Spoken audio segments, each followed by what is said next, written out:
وكفى وسلام على عباده الذين اصطفى أما بعد فأعوذ بالله من الشيطان الرجيم وما محمد إلا رسول قد خلت من قبله الرسل أفإن مات أو قتل انقلبتم على أعقابكم ومن ينقلب على عقبيه فلن يضر الله شيئا وسيجزي الله الشاكرين وما كان لنفس أن تموت إلا بإذن الله كتابا مؤجلا ومن يرد ثواب الدنيا نؤته منها ومن يرد ثواب الآخرة نؤته منها وسنجزي الشاكرين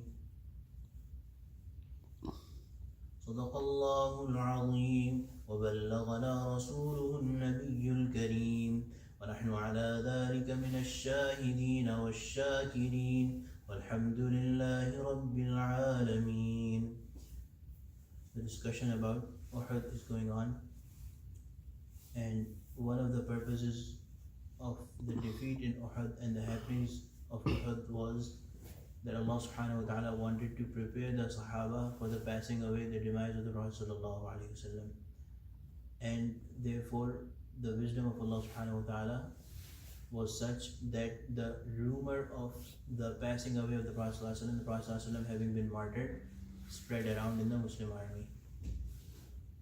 When that happened, the few munafiqeen that were still with the Muslims invited Muslims towards irtidad, towards turning away from deen. That when the Prophet sallallahu alaihi wasallam is no more, what's the use of fighting now? So it was turning away from the battlefield, and for some it was turning away from Islam. Which you should understand, when these kind of things we read, for example, in the past and today as well, we read about where the Sahaba came down from the place where they had been stationed and they were looking to gather the spoils of war. And similarly here Allah subhanahu wa ta'ala is saying that you as if the Sahaba turned away from, or were they going to turn away from Islam. So what should be understood about Sahaba is that they were really beloved to Allah subhanahu wa ta'ala. And even the tiniest things that they would have done, which were against the best thing to be done, Allah subhanahu wa ta'ala would reprimand them.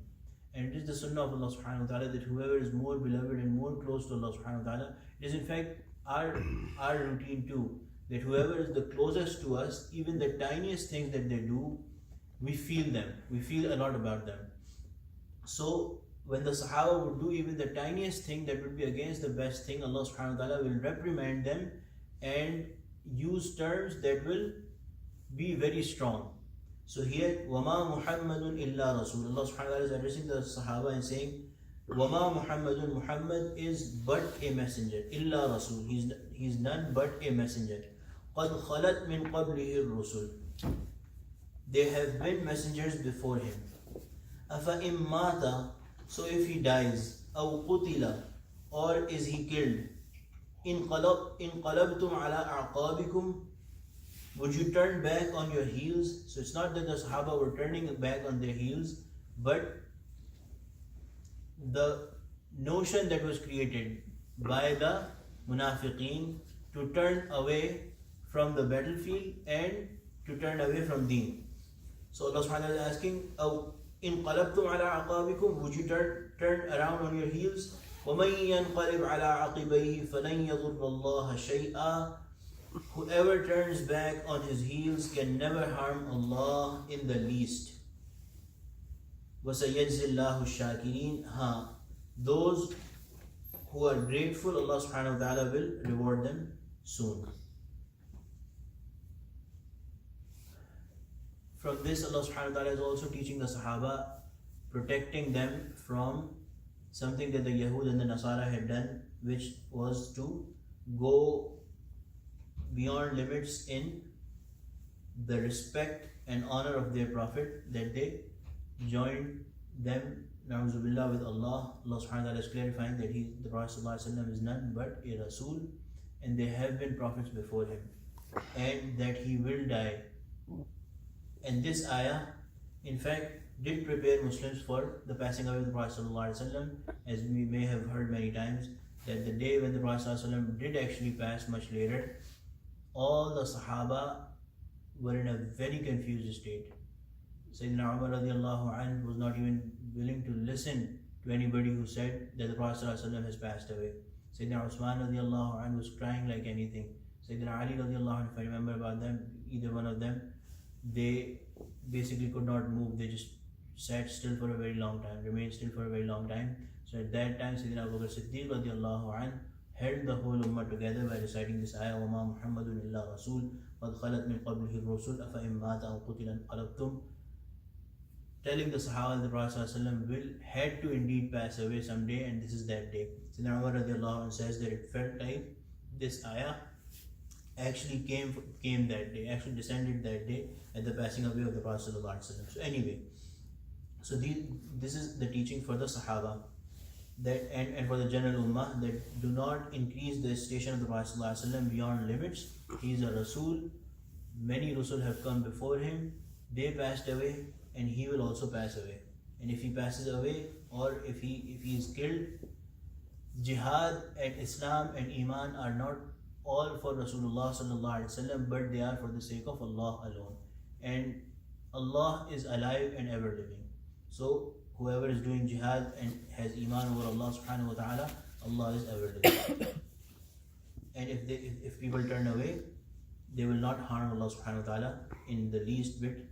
But those who become shakireen, who stay steadfast in this extreme hardship, and this hardship for the Sahaba was beyond anybody's imagination. We cannot even imagine how the Sahaba felt at that time, because these were people who had spent everything that they had, their property, their lives, their families, everything they had spent on the Prophet ﷺ. And here, right here, they were fighting, defending the Prophet ﷺ alongside the Prophet ﷺ. So when they imagined their condition, when they heard of the news of the Prophet ﷺ passing away, how hard that news was for them to bear. But the Shakireen would be those who stay steadfast even in such hard situation on the command of Allah subhanahu wa ta'ala. Allah subhanahu wa ta'ala will very soon reward them.